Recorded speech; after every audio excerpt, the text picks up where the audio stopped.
President Trump said persecuted Christians would be treated as a priority as the White House implements major changes in the U.S. refugee program and immigration policy.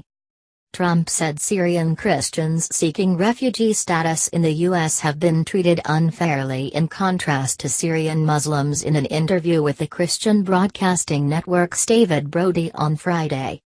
The refugee program, or the refugee changes you're looking to make, as it relates to persecuted Christians, do you see them as kind of a priority here? Brody asked. Yes, Trump replied. They've been horribly treated, the president continued.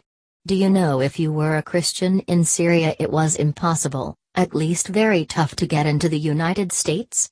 If you were a Muslim you could come in, but if you were a Christian, it was almost impossible, and the reason that was so unfair, everybody was persecuted in all fairness, but they were chopping off the heads of everybody but more so the Christians. And I thought it was very, very unfair. So we are going to help them. Trump signed an executive order Friday shutting down the entire U.S. refugee program for 120 days and temporarily banning all immigrants from 7 Muslim countries. The order, intended to protect Americans from terrorist attacks, singled out Syrian refugees as detrimental to the interests of the United States. When the refugee program resumes, the executive order calls for changes to prioritize refugee claims made by individuals on the basis of religious-based persecution, provided that the religion of the individual is a minority religion in the individual's country of nationality. In fiscal year 2016, the U.S. admitted a total of 12,587 Syrian refugees, according to the Pew Research Center. Of those, 99% were Muslim and less than 1% were Christian.